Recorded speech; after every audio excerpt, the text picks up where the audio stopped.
El amanecer en Roma no era un simple cambio de luz. Cuando el sol apenas se filtraba sobre los arcos del Coliseo, las piedras aún estaban manchadas con la sangre de la jornada anterior, como si la ciudad entera hubiera aprendido a respirar al ritmo de la crueldad. El murmullo de los vendedores en los pasillos, los olores de vino aguado y aceitunas baratas, todo se mezclaba con el eco metálico de las espadas que resonaban en los túneles. Allí, entre la expectación de decenas de miles, se consolidaba un ritual que no había nacido como entretenimiento, sino como obligación sagrada. En el año 264 a.C., los hijos de Décimo Junio Bruto Esceva decidieron honrar la memoria de su padre no con estatuas ni con plegarias solemnes, sino con sangre. 3 pares de esclavos fueron armados y arrojados a luchar a muerte en el Foro Boario, un mercado de ganado impregnado de estiércol y humo. Lo que sucedió no fue un juego, sino un munus, un deber para con el difunto. La raíz de este acto no estaba únicamente en Roma. En la región de Campania ya se sacrificaban guerreros en tumbas para apaciguar a los espíritus inquietos. Con el tiempo, la lógica de la ofrenda cambió. En lugar de víctimas aleatorias, se elegían combates entre hombres específicos. El sacrificio se transformaba en duelo ritualizado, y Roma lo adoptó con un fervor casi febril. Lo que en apariencia era un gesto de piedad hacia los muertos, se convirtió en un gesto político. Enterrar a un hombre con tesoros era un símbolo de riqueza. Enterrarlo con un espectáculo bañado en sangre era un signo de poder. Las élites comprendieron que cada gota derramada servía no solo al alma del difunto, sino también a su prestigio familiar. La muerte, domesticada y dramatizada, era el nuevo lenguaje del estatus. Los gladiadores iniciales no eran anónimos. Sus armaduras representaban a los enemigos vencidos por Roma. El samnita con su escudo pesado, el tracio con su hoja curva, el galo con su espada ancha. Cada combate era una repetición ritual de victorias pasadas, una pedagogía sangrienta que recordaba al público quién dominaba el mundo. Así, los funerales se convirtieron en escenarios de propaganda y el duelo en un espejo de la política. Pero lo inquietante no era solo la sangre, sino el mecanismo psicológico que se activaba en la multitud. El ciudadano común, que no poseía ni tierras ni títulos, podía sentir que compartía la gloria de Roma a través de los gritos que lanzaba desde las gradas. La identificación con el poder se lograba a costa de la carne ajena. Lo que comenzó como obligación religiosa derivó en una forma temprana de control social y unificar al pueblo bajo la fascinación de la violencia ritual. En este punto emerge la paradoja central. La piedad se confundía con el sadismo, el deber con el espectáculo. El munus, nacido como ofrenda al más allá, se transformó en el laboratorio de un Estado que aprendió a convertir el dolor en obediencia. Roma descubría que el cadáver de un esclavo podía ser más eficaz que un discurso en el Senado. Ese día en el Foro Boario marcó un umbral invisible. Nadie podía prever que aquel acto fúnebre improvisado abriría la puerta a siglos de juegos sangrientos que acabarían devorando no solo a los prisioneros y a los bárbaros conquistados, sino también a la propia moral del imperio. Cuando la sangre se institucionaliza, ya no pertenece a los dioses ni a los muertos, pertenece al poder. Lo que había empezado como un gesto privado de duelo se transformó en un mensaje colectivo. Roma no solo dominaba la vida de los hombres, sino también el sentido de la muerte. El rugido de la multitud no se reservaba únicamente para los gladiadores. También se desataba cuando las jaulas chirriaban y dejaban salir a las bestias más exóticas del planeta. A los romanos no les bastaba con dominar pueblos. Querían demostrar que podían doblegar a la propia naturaleza. Así nacieron las venaciones, los espectáculos de caza que convertían la arena en un bosque sangriento. En el año 46 Julio César marcó el tono al exhibir la primera jirafa que Europa había visto jamás. El pueblo la llamó Camelopardalis, mitad camello, mitad leopardo, incapaz de darle un nombre propio a lo que no comprendían. Pero la maravilla no fue celebrada como un milagro de la creación, sino condenada a la arena, donde fue despedazada para diversión del público. El mensaje era inequívoco. Si Roma podía capturar a la criatura más extraña, podía conquistar cualquier cosa. Décadas más tarde, con la inauguración del Coliseo bajo el emperador Tito en el año 80 d.C., la masacre alcanzó dimensiones nunca vistas. Se dice que más de 9.000 animales perecieron en un solo festival. Leones africanos con las costillas marcadas por el hambre, panteras de Asia Menor golpeando las rejas hasta desgarrarse, cocodrilos arrastrados desde el Nilo y hasta osos arrancados de las montañas del norte, todos lanzados a la arena, debilitados a propósito para garantizar una carnicería rápida. Los arqueólogos han encontrado huesos con señales de inanición deliberada, prueba de que la crueldad se planificaba meticulosamente. Pero detrás del espectáculo había un sistema logístico tan cruel como eficaz. Cazadores y mercenarios recorrían desiertos, sabanas y selvas, arriesgando la vida para atrapar animales vivos. Caravanas de esclavos arrastraban jaulas a través del Sáhara abrasador. Flotas cargaban elefantes y leopardos río abajo hacia Alejandría, y de allí al corazón del imperio. Todo este esfuerzo no tenía otro fin que abastecer el apetito insaciable de una ciudad que despertaba cada día exigiendo sangre fresca. Lo que para los espectadores era un día de emoción, para las especies significaba una sentencia de extinción. Plinio el Viejo ya advertía que las poblaciones de leones y elefantes estaban desapareciendo de sus hábitats después de décadas de captura masiva. La arena no solo devoraba vidas humanas, también arrasaba con ecosistemas enteros. El Coliseo, más que un teatro de muerte, funcionaba como una catapulta ecológica de destrucción. Y aún así, el público gritaba, celebrando cada desgarrón como si fuese una victoria personal. El espectáculo transformaba la violencia contra la naturaleza en un símbolo de grandeza imperial. Los emperadores no se conformaban con organizarlo, a veces lo protagonizaban. Cómodo, vestido como Hércules, blandía arco y clava para abatir a animales encadenados, buscando el aura de semidios. La farsa era evidente, pero la multitud aplaudía. Callar podía costar la vida. El eco de aquellas venaciones resuena en nuestro tiempo. La obsesión por dominar la naturaleza no ha desaparecido. Hoy se refleja en safaris de trofeos, en imágenes virales de cacerías y en la explotación animal para entretener al ojo digital. La misma psicología de entonces persiste. La sensación de poder cuando la criatura salvaje cae. El espejismo de superioridad humana sobre todo lo vivo. Cada cadáver sobre la arena fue en realidad un ladrillo más en el muro del control imperial. Roma no solo cazaba animales, cazaba la ilusión de que podía apropiarse del mundo entero. Y en ese espejismo, la multitud no veía la devastación, sino únicamente el reflejo de su propio orgullo.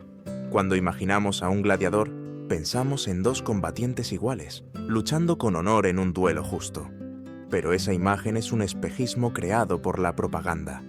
En realidad, Roma diseñaba combates asimétricos, calculados para producir tensión, sorpresa y, sobre todo, sangre. El público no buscaba justicia, buscaba un espectáculo. Muchos de los que entraban en la arena no eran guerreros, sino prisioneros o criminales, condenados a blandir espadas de madera contra profesionales entrenados. El resultado era obvio, pero la multitud rugía como si el desenlace pudiera cambiar. La crueldad se disfrazaba de entretenimiento y la ejecución pública se rebautizaba como deporte. Las armas mismas se convirtieron en protagonistas. El retiarius, armado con red y tridente, evocaba al pescador que atrapaba hombres como peces. Frente a él estaba el secutor, con casco liso y sin adornos, diseñado para desviar la red. El duelo no era solo de fuerza, sino de símbolos. ¿Caería la presa en la trampa o se abriría paso con acero? El suspenso era coreografiado como una obra de teatro. Los cascos, lejos de proteger, a menudo servían para torturar. Algunos reducían el campo de visión hasta convertir el combate en un juego de sombras. Otros ahogaban el sonido, obligando al luchador a pelear medio ciego y medio sordo, tropezando bajo las risas de las gradas. A veces eran tan pesados que alzar la cabeza se volvía un suplicio. El hierro no era escudo, sino cadena. Y cuando la monotonía amenazaba, Roma añadía una nueva perversión: las gladiadoras. Las gladiatrices aparecieron en el siglo I m.Cr., desafiando el rol de género en un mundo que reservaba la guerra para los hombres. Escritores como Juvenal las ridiculizaron, pero los registros confirman su existencia. Mujeres contra mujeres, mujeres contra enanos, incluso mujeres contra bestias. Todo valía para arrancar gritos. No se trataba de igualdad, sino de espectáculo, de demostrar que ni el cuerpo femenino estaba a salvo del hambre del imperio por el morbo. En esas luchas, la identidad se volvía máscara y el género, mercancía. La presencia de mujeres en la arena no cuestionaba la dominación masculina, la reforzaba, mostrando que la violencia podía devorarlo todo. Roma no respetaba límites, ni el de la dignidad humana, ni el de la diferencia sexual. Lo más perturbador es que el público sabía que todo estaba manipulado. Las reglas absurdas, las combinaciones grotescas, la desigualdad flagrante. Todo formaba parte de la puesta en escena. Y sin embargo, se dejaban arrastrar, gritando, apostando, celebrando. La ilusión del azar bastaba para mantenerlos cautivos, como nosotros hoy frente a pantallas que también repiten, una y otra vez, la misma coreografía de tensión y alivio. Porque en el fondo, el Coliseo no era tan distinto de nuestros espectáculos modernos. Reality shows, deportes violentos, series donde la sangre se convierte en mercancía. El guión está diseñado para producir la misma química que hace 2000 años. Roma descubrió el algoritmo del morbo, y nosotros seguimos ejecutándolo. Solo cambió la arena, del polvo empapado en sangre a las pantallas bañadas en píxeles. La mañana en el Coliseo pertenecía a los combates, pero el mediodía estaba reservado a un espectáculo más siniestro: las ejecuciones. Era la hora en que el sol caía a plomo sobre la arena, cuando el público, ya embriagado de sangre y vino barato, exigía una dosis más fuerte de horror. Los romanos llamaban a este ritual damnatio ad bestias, condena a las bestias, y para los condenados no era un juicio. Era una obra de teatro en la que no tenían voz ni elección. Criminales, desertores, esclavos rebeldes o prisioneros de guerra eran arrojados a la arena disfrazados de héroes míticos. Un ladrón podía ser encadenado y devorado por lobos. Un incendiario condenado a arder vivo vestido con la túnica molesta, empapada en brea. Los traidores eran arrojados a leones hambrientos, y cada escena se representaba como una fábula moral en la que el castigo se convertía en espectáculo. El público no veía justicia, veía entretenimiento. Durante las celebraciones de Trajano tras su victoria sobre los dacios, miles de cautivos fueron sacrificados en 103 días consecutivos. No era un caos sangriento, era una dramaturgia cuidadosamente planificada. Cada día tenía su ritmo. Cada muerte era un acto en una obra interminable que mantenía a la multitud en vilo. Los animales eran los verdaderos protagonistas de este teatro. Leones mantenidos en estado de inanición hasta la locura. Osos encadenados que eran provocados hasta que se lanzaban con furia. Leopardos soltados sobre víctimas temblorosas. El suspense no estaba en el resultado. La víctima estaba condenada, sino en el cómo. ¿Mordería el león de inmediato o jugaría con su presa antes de matarla? Algunas ejecuciones eran representadas como tragedias míticas. Orfeo, despedazado por bestias en el momento en que su música debía calmarlas. Prometeo, encadenado mientras aves carroñeras desgarraban su carne. La diferencia con el mito era brutal. Aquí no había símbolos ni metáforas, solo cuerpos reales, gritos reales, sangre real. La muerte se convertía en parodia de la leyenda. Pero detrás de esta crueldad había un mecanismo psicológico más profundo: convertir al condenado en un chivo expiatorio. Su sufrimiento, escenificado ante decenas de miles, se percibía como una purificación colectiva. La comunidad se limpiaba de sus pecados, viendo cómo otro pagaba con su carne. Era un ritual de violencia compartida que cohesionaba al pueblo bajo la sombra del poder imperial. Los filósofos más lúcidos lo vieron con horror. Séneca advirtió que asistir a estos espectáculos no ennoblecía, sino que endurecía el alma, enseñando a los hombres a disfrutar de la crueldad. Pero sus palabras se perdieron bajo el rugido de la multitud, porque en el Coliseo la compasión era un lujo peligroso y la indiferencia una forma de supervivencia. Lo que el público creía ser justicia era en realidad obediencia disfrazada. Cada víctima convertida en espectáculo recordaba a todos lo que pasaba al desafiar al imperio. La arena no solo mataba cuerpos, mataba la idea de rebelión. Y en ese mediodía abrasador, bajo el sol romano, la muerte dejó de ser un destino para convertirse en guión. Roma no se conformaba con la sangre vertida sobre la arena. Quería más. Quería dominar los propios elementos y transformarlos en parte del espectáculo. Así nacieron las naumaquias, batallas navales artificiales que llevaban el océano al corazón de la ciudad. No era suficiente gobernar hombres y bestias. Los emperadores buscaban mostrarse como dueños del agua, del fuego, de la naturaleza misma. Julio César fue el primero en intentarlo en el año 46 a.C., excavando un enorme estanque cerca del Tíber. Lo llenó con agua y lanzó a miles de prisioneros a combatir como flotas enemigas. No eran actores, eran hombres condenados, obligados a matarse en barcos auténticos. Flechas, catapultas y espadas transformaron la superficie del agua en un cementerio flotante. El mensaje era claro: Roma podía trasladar el mar donde quisiera, incluso a la piedra seca de la capital. Augusto perfeccionó el delirio en el año 2 a.C. Construyó una cuenca gigantesca, alimentada por el acueducto Al-Sietina, solo para mantenerla llena. 30 barcos de guerra se enfrentaron en esa masa de agua artificial, cada uno repleto de hombres que sabían que no saldrían con vida. El espectáculo era tan grandioso como inútil, un océano creado para que la multitud pudiera aplaudir el hundimiento de miles. Pero Claudio llevó la locura aún más lejos. Ordenó drenar el lago Fucino, un lago natural, para organizar otra naumaquia de dimensiones colosales. Allí resonó una de las frases más macabras de la historia: Morituri te salutant, los que van a morir te saludan. ¿Fue un grito ensayado o un lamento espontáneo? Nadie lo sabe. Pero su eco sobrevivió siglos, un recordatorio de la desesperanza de los hombres convertidos en utilería. El Coliseo mismo fue rediseñado para servir a estos caprichos. Bajo la arena, los ingenieros construyeron sistemas de canales y compuertas que permitían inundar y vaciar el recinto en cuestión de horas.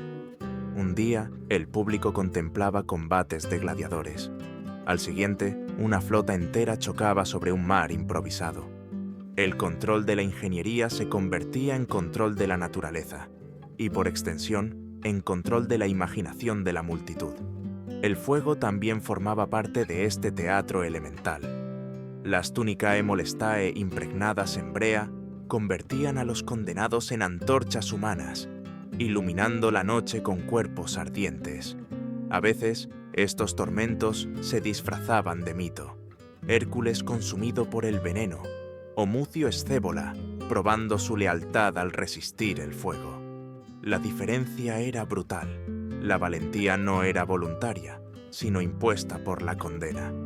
El dolor se transformaba en parodia, y el público reía mientras las llamas devoraban carne viva. Todo esto revela un principio escalofriante. En Roma, la crueldad era también un proyecto de ingeniería. No bastaba con matar, había que diseñar la forma más impactante de hacerlo. El agua, el fuego, la madera y la piedra eran materiales de una coreografía macabra, y en cada innovación el imperio se presentaba como un dios que no solo gobernaba la tierra, sino que manipulaba los elementos mismos. La pregunta inevitable resuena hasta hoy. ¿Cuánto poder necesita un Estado para sentirse eterno? En Roma, la respuesta era clara. Suficiente como para crear mares falsos, incendiar hombres como antorchas y convertir los mitos en burlas sangrientas. El imperio no quería solo obediencia, quería asombro, miedo y la certeza de que nada, ni siquiera el agua o el fuego, escapaba a su dominio. En la arena no solo se derramaba sangre de esclavos y prisioneros. Hubo un tiempo en que los propios emperadores descendieron al escenario, ansiosos de convertir el Coliseo en espejo de sus obsesiones. El poder absoluto se mezcló con la vanidad, y el resultado fue un teatro donde la locura imperial quedó al desnudo. Calígula, famoso por sus estallidos de crueldad, llegó a un punto de delirio tan alto que al quedarse sin animales en mitad de un espectáculo, ordenó arrastrar a espectadores desde las gradas y lanzarlos a la arena. Los que acudían para ver morir terminaron siendo parte del sacrificio.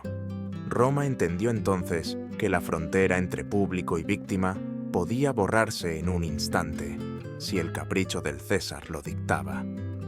Nerón, obsesionado con su imagen de artista, convirtió las ejecuciones en prolongaciones de sus tragedias.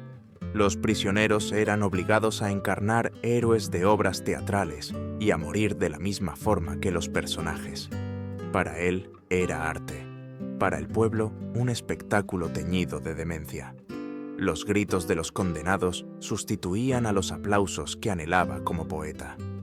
Lo que Roma presenciaba no era literatura, era la autodestrucción de un hombre que confundió poder con talento. Y luego llegó Cómodo, el emperador que quiso ser Hércules. Vestido con piel de león y armado con clava y arco, bajaba a la arena para ejecutar animales previamente mutilados o encadenados. Cada flecha era una farsa, cada golpe un triunfo preparado de antemano. El pueblo lo aclamaba, pero no por admiración. Aplaudir era un deber, callar era peligroso. Cómodo incluso cargaba al erario los gastos de sus hazañas, sangrando la economía del imperio para alimentar su ego desmesurado.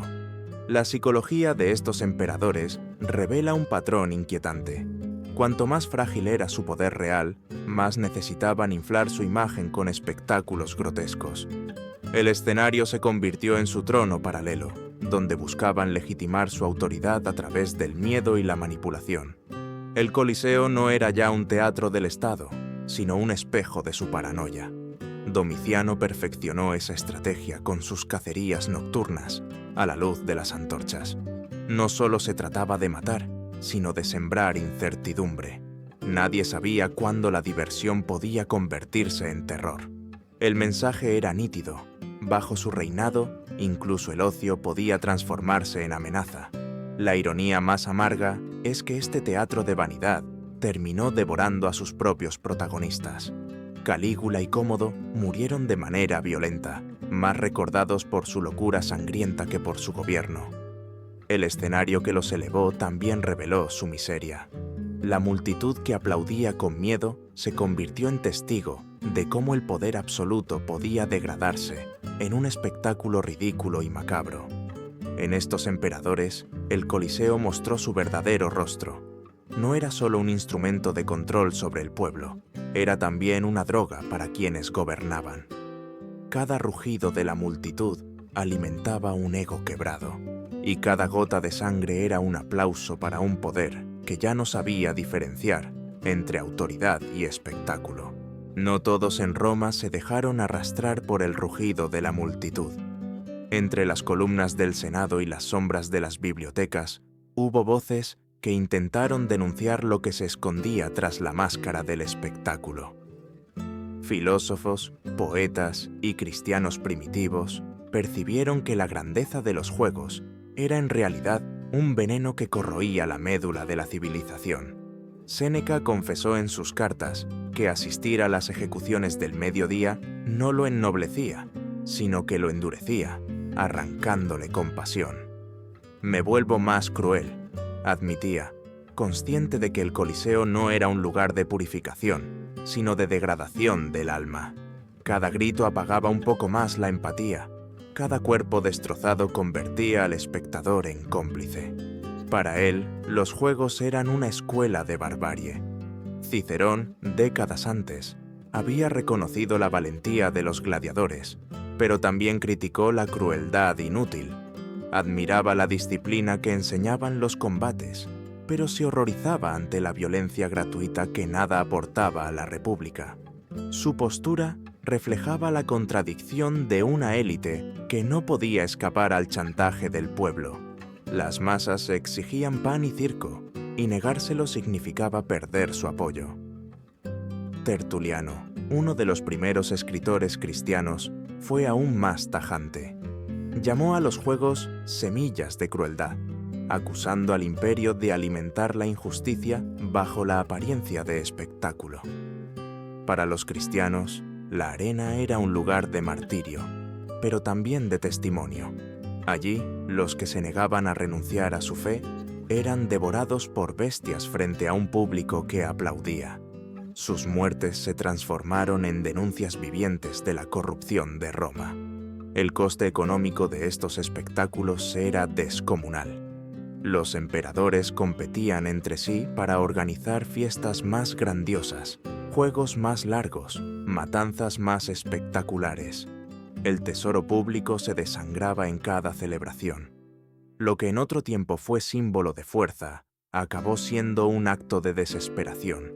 Cuanto más débil era un gobierno, más derrochaba en la arena para aparentar poder. El precio de ese teatro era la ruina del propio Estado. La fórmula del pan y circo era eficaz, pero letal. Saciaba al pueblo a corto plazo, mientras vaciaba las arcas y corroía la disciplina que había hecho fuerte a Roma. Juvenal lo denunció con ironía. La ciudadanía que había forjado un imperio ahora solo exigía dos cosas: alimento gratuito y diversión sangrienta. Esa adicción a los espectáculos era, en sí misma, una forma de decadencia. La paradoja era evidente. El Coliseo, que debía demostrar la eternidad del imperio, se convirtió en símbolo de su desgaste moral y financiero. Detrás de los rugidos y los aplausos se escondía una maquinaria de corrupción, un círculo vicioso, en el que la violencia era a la vez droga y cadena. Y mientras unos pocos filósofos alzaban la voz, la mayoría prefería callar y disfrutar del banquete de sangre, sin comprender que el precio final sería la caída de la propia Roma. El Coliseo no solo fue un lugar de muerte, también fue un laboratorio de psicología de masas. Decenas de miles de personas reunidas en un mismo espacio, respirando el mismo polvo, escuchando los mismos gritos, se transformaban en una criatura colectiva que reaccionaba al unísono. Allí se incubaba un fenómeno que la filosofía moderna llamaría violencia mimética. El deseo de imitar al otro, de gritar cuando el otro grita, de odiar lo que todos odian. El espectáculo tenía un ritmo perfectamente calculado. Primero, la tensión, el silencio expectante antes de que las puertas de hierro se abrieran. Luego, el estallido, la entrada del gladiador o de la bestia. Después, la liberación, la sangre derramada, la muerte que resolvía la espera. Esa secuencia, expectativa, explosión, alivio, alimentaba al público como una droga. Y cuanto más se repetía, más adictiva se volvía. El contacto sensorial era brutal. El olor metálico de la sangre, la visión de cuerpos desgarrados, el rugido de la multitud, todo creaba un trance. El individuo desaparecía, absorbido por el colectivo. El ciudadano que quizás fuera padre, hijo o comerciante, se convertía en parte de un coro salvaje que pedía más dolor. La arena enseñaba a olvidar la compasión, reemplazándola por excitación. Este fenómeno no era accidental, era funcional. El imperio sabía que una multitud embriagada de violencia era una multitud dócil. La catarsis compartida se transformaba en obediencia política. Mientras el pueblo gritaba contra el condenado, no gritaba contra el César. Mientras la sangre manaba en el suelo, la rabia social se desviaba hacia un chivo expiatorio. Y lo más perturbador es que, en muchos sentidos, seguimos atrapados en esa lógica. Hoy las arenas se llaman redes sociales. El algoritmo nos sirve espectáculos de indignación y escándalo con el mismo ritmo de entonces. Expectativa, explosión, alivio. Un video sangriento, un titular escandaloso, un linchamiento digital. La dinámica es idéntica. Gritamos con la multitud virtual, repetimos el gesto del vecino de la grada. No pedimos muerte física, pedimos cancelación, humillación pública, destrucción simbólica. En ambos casos, lo que se busca no es justicia, sino catarsis. No se trata de resolver el problema, sino de sentir que hemos participado en un castigo colectivo. Roma lo hacía con leones y espadas, nosotros con clics, likes y comentarios. El Coliseo era de piedra y sangre. Nuestras arenas son de píxeles y notificaciones. La pregunta incómoda es si realmente hemos cambiado. El imperio usaba la violencia para mantener a la gente entretenida y obediente. Hoy, los nuevos imperios digitales usan la indignación y el morbo para mantenernos conectados y dóciles. La forma es distinta, pero el mecanismo es el mismo. Un ciclo que alimenta la adicción a la emoción extrema, aunque el precio sea nuestra humanidad. Quizás el mayor legado del Coliseo no sea su ruina física, sino la demostración de que el poder siempre sabrá cómo convertir el sufrimiento en espectáculo. Y mientras sigamos aplaudiendo, ya sea en piedra o en pantalla, seguimos siendo romanos, seguimos siendo espectadores de un circo que nunca termina. El Coliseo sigue en pie. Sus muros desgastados, sus arcos abiertos al cielo, parecen hoy un monumento silencioso. Pero bajo esas piedras todavía resuena un eco inquietante.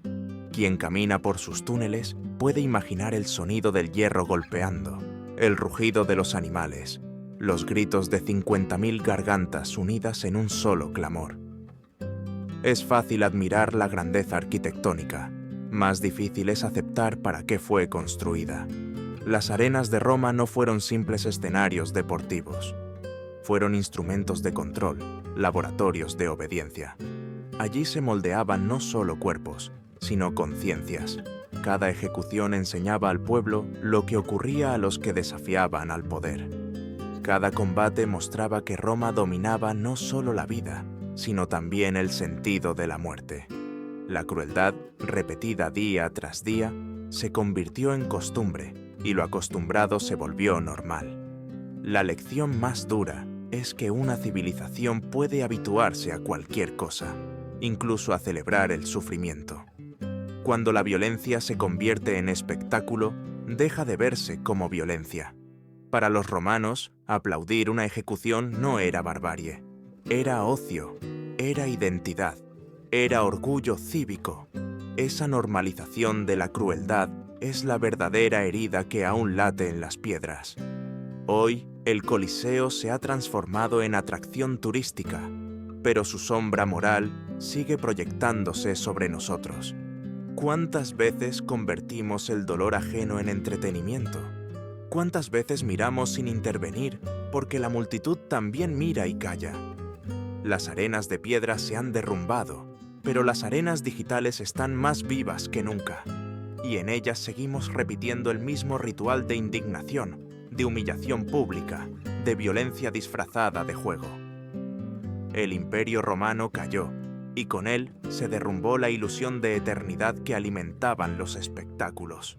Su ruina nos advierte que ninguna sociedad que glorifique la crueldad puede sostenerse para siempre. Roma se consumió en sus propios aplausos, y esa es la inscripción invisible que debe leerse entre las grietas del Coliseo. Quien hace de la violencia un arte termina devorado por su propio público. La memoria de la arena no puede reducirse a postales o a ruinas admiradas. Debe ser un ejercicio ético. Recordar para resistir la tentación de repetir, porque la historia demuestra que el poder siempre intentará vestir la opresión con el traje del espectáculo. La elección es nuestra. O recordamos para cambiar, o aplaudimos hasta que sea demasiado tarde. La historia del Coliseo no termina en sus ruinas. Cada piedra caída, cada arco roto, es un recordatorio de que la grandeza construida sobre sangre es frágil. Roma creyó que podía domesticar a los dioses, controlar a la naturaleza y manipular a las masas con un teatro de muerte. Durante siglos lo logró, pero al final el precio fue demasiado alto. La ruina económica, la decadencia moral y la descomposición política. Hoy miramos esas gradas vacías y sentimos fascinación, pero la verdadera lección no es arquitectónica ni turística, es ética. El Coliseo fue un espejo en el que Roma se contempló y se perdió. Su pueblo aprendió a vitorear la crueldad hasta que ya no supo distinguir justicia de sadismo, deber de espectáculo. Esa es la advertencia que nos lanza la historia. Ninguna civilización que haga del sufrimiento un entretenimiento puede perdurar. Al recorrer sus pasillos, podemos escuchar aún los ecos de hierro y rugidos. No son simples fantasmas, son advertencias grabadas en la memoria de la humanidad. La pregunta final no es ¿qué hicieron los romanos?, sino ¿qué hacemos nosotros con nuestro propio circo? ¿Somos capaces de reconocer el mismo mecanismo en nuestros tiempos? ¿O seguimos aplaudiendo, cegados por la ilusión de grandeza? El Coliseo, silencioso y monumental, guarda la respuesta. Nos corresponde decidir si la escuchamos como turistas deslumbrados o como ciudadanos conscientes de que la historia, si no se recuerda con honestidad, siempre se repite,